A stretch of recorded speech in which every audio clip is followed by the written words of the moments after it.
주신 주님 주의 나라 임하셨네 이 땅 위에. 사람들은요, 인생을 살아가면서 모두가 돈을 벌고 직장을 가고 사람을 만나고 하는 것들이 기쁘게 살려고, 사랑 주고받고 행복을 추구합니다. 우리 삶에 기쁨이나 사랑이나 행복이나 평화의 대부분이 그냥 가만히 있으면 주어지는 게 아니고 누군가의 관계를 통해서 우리에게 온다는 거예요.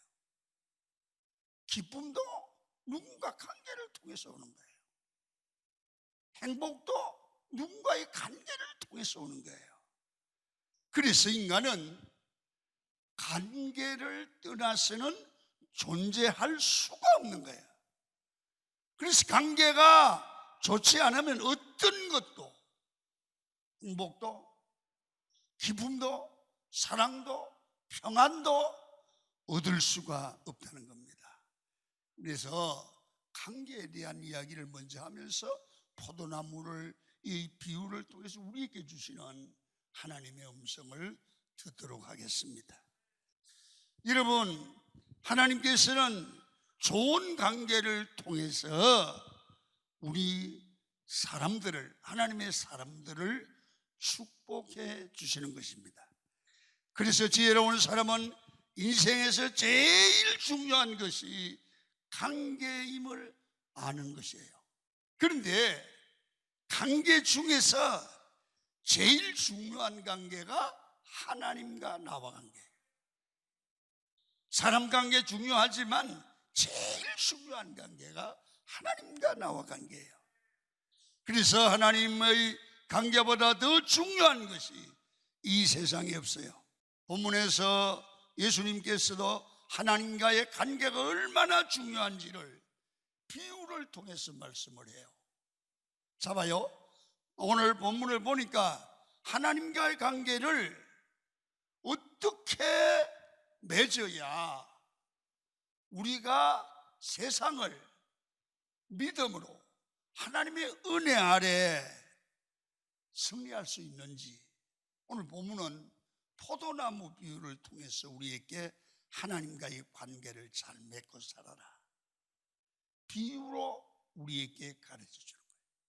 오늘 설교가 여러분에게 은혜가 되기를 바랍니다. 첫 번째, 우리가 자신을, 이 자아를 알아야 돼요. 우리는 누구냐? 우리는 야생 포도나무가 아니다. 우리는, 예수님은 포도나무고 우리는 포도나무인 예수님께 붙어 있는 그리스도인이라 그 말입니다. 그리스도인은 야생 포도나무가 아니라 마음대로 사는 게 아니에요. 이 농부가 있어서 농부의 관리를 받는 포도나무다. 아멘 좀 해봐요. 야생 포도나무인 사람 아멘. 하나님의 관리를 받고 살기를 원하는 분은 아멘. 이게 바로 성도예요.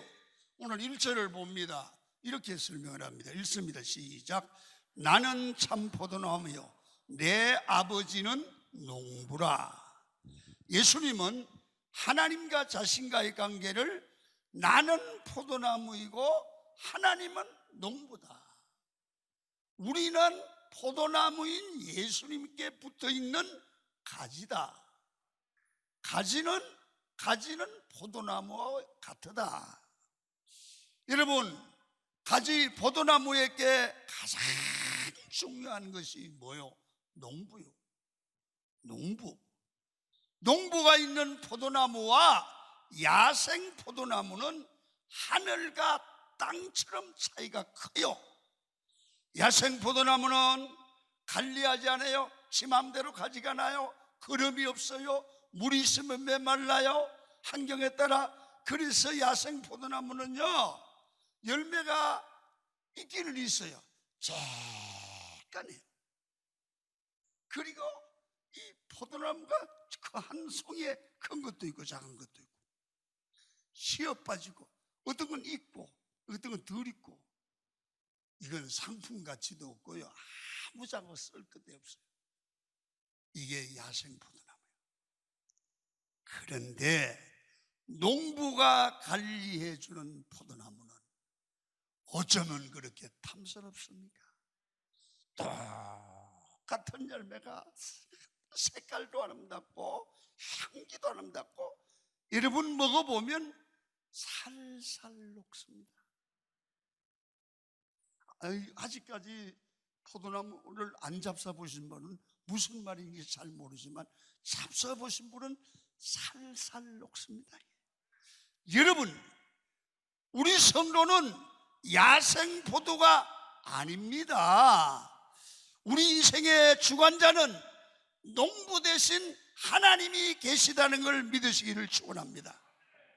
하나님이 여러분의 인생을 주도하시고 여러분을 관리하시고 여러분을 인도하신다는 것입니다. 그래서 반드시 열매를 맺도록 우리 인생을 끌어가신다는 거예요.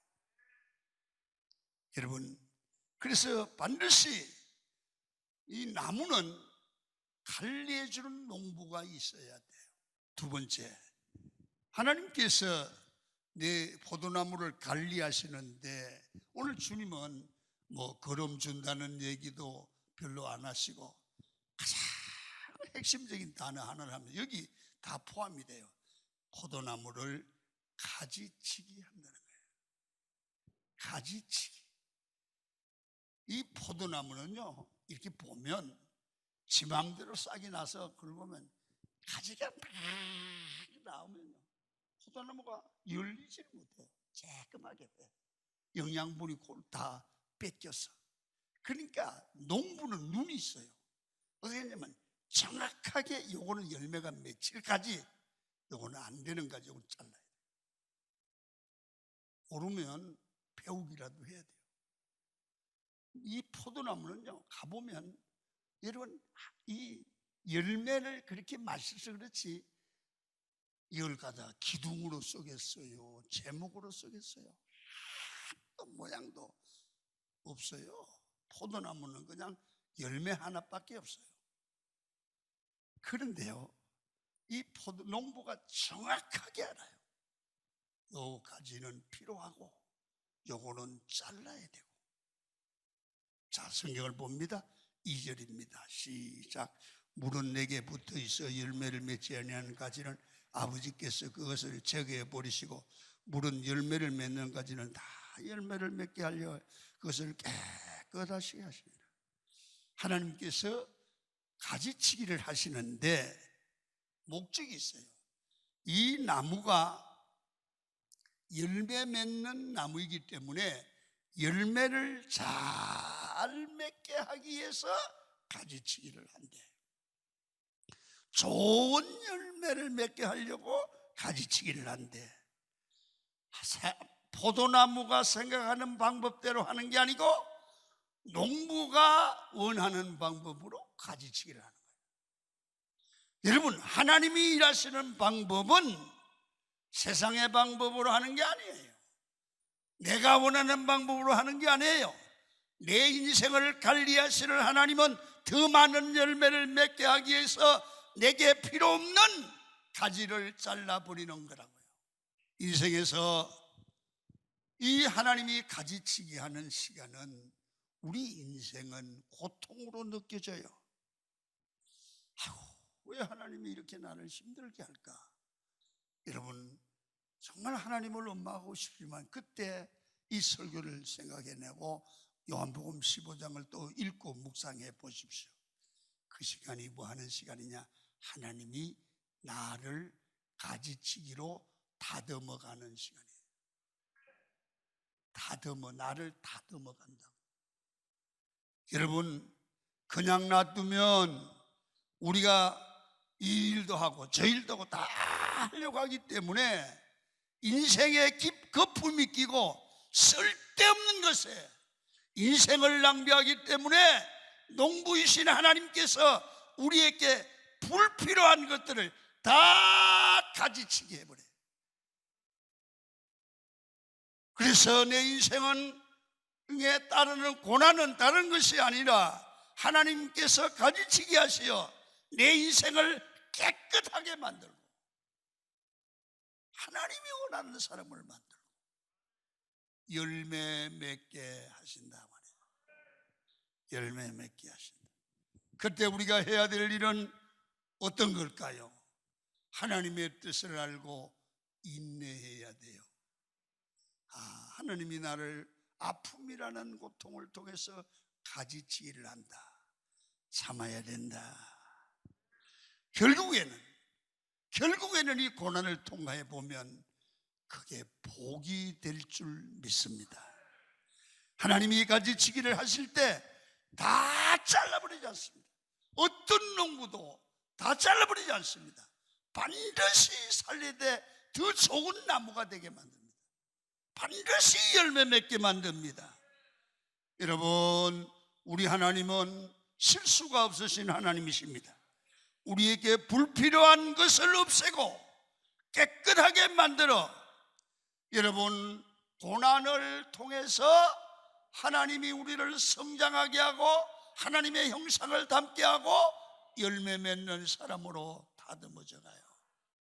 여러분, 우리가 어떻게 살아야 합니까? 포도나무는 정말 볼품없는 나무입니다. 달고 맛있는 냄새, 열매를 맺지 않으면 아무 쓸데가 없는 나무입니다. 예수님이 우리 포도나무가 된다고 말씀하십니다. 예수님께서 십자가에서 속죄의 열매를 맺으시고 구원을 완성해 주셨습니다. 우리 인생은 십자가의 은혜로 살아가는 인생이기 때문에 열매로서 증거하고 열매 맺는 인생이 돼야 돼요.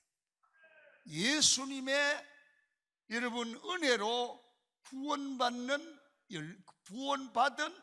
열매예요. 구원받은 우리는 열매 맺는 삶을 살아서 살아계신 하나님을 증거하고 보여줘야 돼요. 그래서 우리의 신앙생활이 모양만 있는 신앙생활이 아니라 삶의 열매가 있는 신앙생활이 꼭 돼야 된다.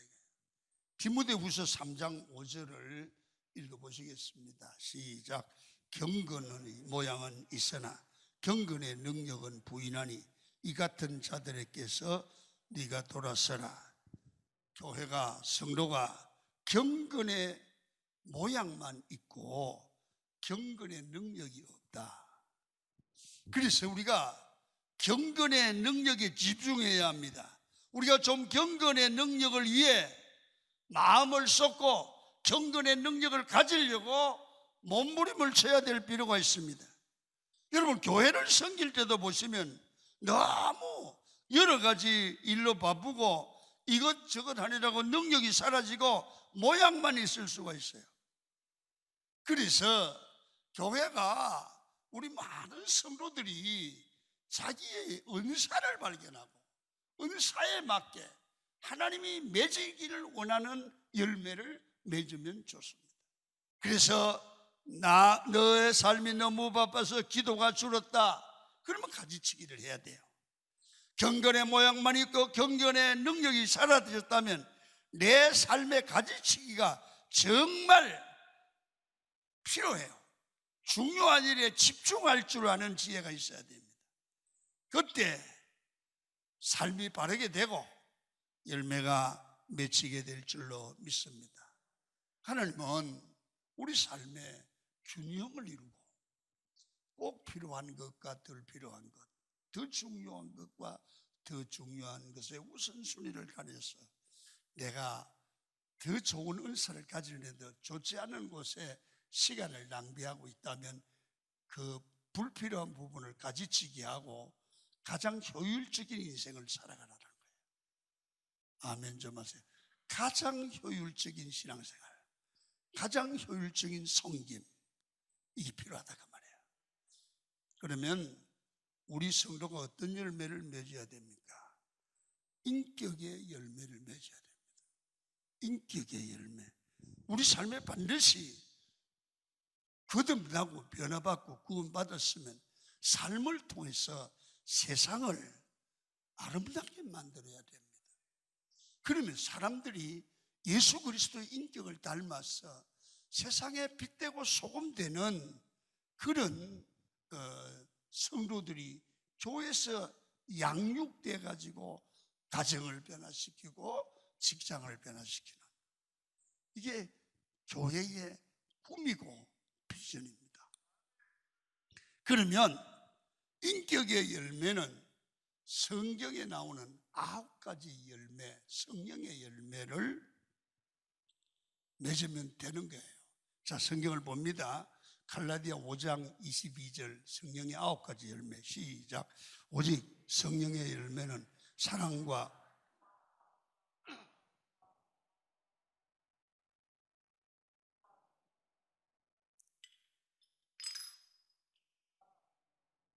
이 성령의 9가지는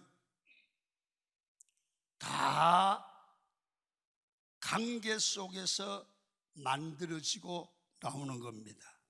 여러분 봐요. 혼자서 사랑할 수 없어요. 대상이 있어야 돼요. 혼자서 기뻐할 수 없어요.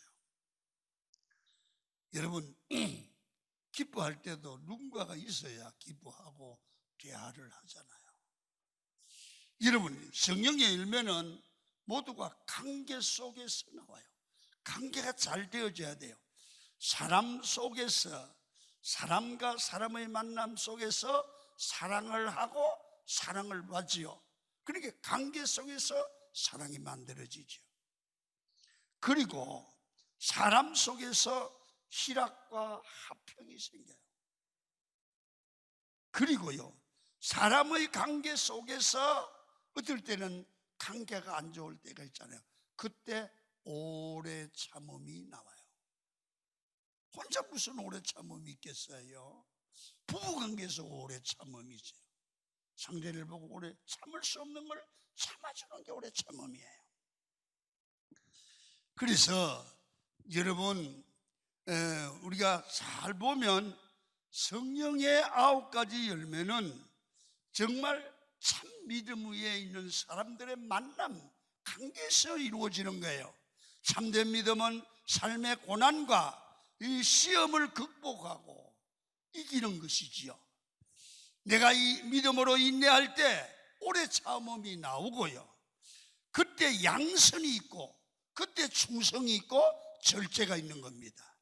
그래서 열매는 인내하고 힘들어도 우리 속은데 버티는 거예요. 참는 거예요. 기다려보는 거예요. 네가 고쳐지겠지 기다리는 거예요.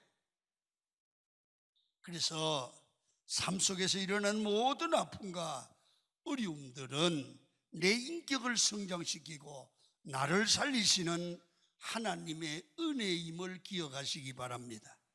여러분 믿음으로 사는 게 쉽지를 않습니다. 여러분 인생이 참 어렵습니다. 그러나 지나온 과거를 돌아보십시오. 그때도 어렵게 생각했는데 우리가 기도하고 그런 동안 지금까지 하나님이 잘 지켜주셔서 오늘까지 왔잖아요. 오늘도 지켜주실 거예요. 앞으로도 책임질 줄 믿습니다. 우리가 고아가 아니에요. 우리에게는 농부이신 아버지 하나님께서 계시기 때문입니다. 우리 삶 속에서 계속해서 버티고 인내하게 하신다는 겁니다. 신앙생활하기가 쉽지 않지만 인내하고 부딪혀야 합니다. 기도해야 됩니다. 시험을 통과해야 됩니다. 견뎌야 됩니다. 그래야 강한 자가 됩니다. 그래야 실력 있는 신앙인이 됩니다. 그래야 열매 맺을 수가 있습니다. 하나님께서는 반드시 우리 삶에 아픔도 허락을 하십니다. 고통도 허락하십니다. 아픔과 고통을 통해서 가지치기를 하시지만 절대로 망하지는 않습니다. 농부이신 하나님께서 우리를 관리하시고 인도하시는 것입니다.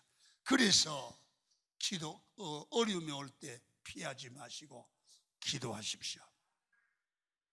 하나님께서는 내 삶의 고난과 역경을 통해서 여러분의 인격을 빚어 성령의 9가지 열매를 하나씩 맺게 하십니다. 고난 중에 하나님의 은혜를 붙들 때 거기서 사랑이 나오죠. 거기서 희락이 나오고, 거기서 기쁨이 나오고, 거기에서 인내가 나와요. 여러분, 농부이신 하나님께서는 우리 삶의 인격의 열매, 성령의 열매를 맺어 가십니다. 순종하고 따라가면 어느 날 보면 내가 변해 있습니다. 여러분, 많이 변했죠? 앞으로도 변해갑니다. 또 하나 열매는 전도의 열매입니다. 전도의 열매를 맺기를 원합니다. 다니엘서 12장 3절입니다. 시작. 많은 사람을 옳은 대로 돌아오게 한 자는 별과 같이 영원토록 빛나리라. 하나님이 가장 기뻐하시는 열매가 전도라는 거예요. 전도. 마태복음 28장 19절입니다. 시작. 너희는 가서 모든 민족을 제자로 삼아 아버지와 아들과 성령의 이름으로 세례를 베풀고 내가 너희에게 분부한 모든 것을 가르쳐 지키게 하라. 세상 끝날까지 성경 말씀에서 계속해서 우리에게 명하는 것이 뭐냐? 전도의 열매를 맺어라. 베드로에게 부활하신 예수님께서 찾아와서 하실 말씀이 뭡니까? 요한의 아들 시몬아, 네가 이 사람들보다 나를 더 사랑하냐? 내가 주를 사랑하는 줄 주께서 아십니다. 사랑을 하고 나서 예수님께서 나를 사랑하느냐?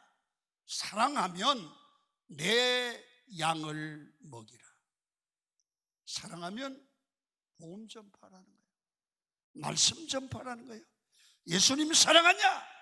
말씀 전파라. 사람을 살리라. 그래서 이상합니다. 전도 강조하는 교회가 복을 받고요, 전도 많이 하는 사업이 복을 받아요. 그래서 우리가 맺어야 될 열매는 전도의 열매예요. 건강한 교회 중에 특징 중에 하나가 전도하는 교회입니다. 교회의 정체성이 바로 복음 전가입니다. 교회가 교회 될 수 있고 성도가 성도 될 수 있는 건강함의 증거가 바로 전도입니다. 선교입니다. 마지막으로 정리하겠습니다. 그러면 열매 많이 맺는 비결이 뭡니까? 자, 3절과 4절 읽습니다. 시작. 너희는 내가 일러준 말로 이미 깨끗해졌으니 내 안에 거하라. 나도 너희 안에 거하리라. 가지가 포도나무 위에 붙어 있지 아니하면 스스로 열매를 맺을 수 없음 같이 너희도 내 안에 있지 아니하면 그러하리라. 열매를 많이 맺으려면 네가 예수 안에 거해야 된다. 주님과 관계를 잘 맺어야 된다. 우리가 교회 나오는 것으로만 위로받아서는 안 되고요, 봉사하는 것으로도 끝이 안 나면 안 돼요. 현장 속으로 들어가야 됩니다. 내 삶의 현장에서 거기서 십자가를 붙들고 인내하고 힘들으면서 주님과 관계 속에서 버티십시오. 그러면 주께서 우리를 붙들어 쓰십니다. 여러분, 복음을 위해서 쓰임을 받으려고 하면 강한 교인이 돼야 돼요. 건강한 교인이 돼야 돼요. 이게 바로 인격의 열매예요. 이런 사람이 전도의 열매를 맺어요. 그래서 우리는 우리 환경에 주어지는 모든 것들이 하나님이 필요해서 주시는 거다, 그렇게 생각을 하고 버티세요. 기도하고 버티세요. 이 모든 삶을 우리 농부이신 하나님이 인도해 주고 있는 거예요. 이기게 해 주실 거예요. 반드시 보호해 주실 거예요. 여러분은 야생 포도나무가 아닙니다. 버려진 포도가 아니라, 고아가 아니라 그 말입니다. 농부이신 하나님이 가꾸시는 포도나무입니다. 여러분들과 저를 향한 기대가 크십니다.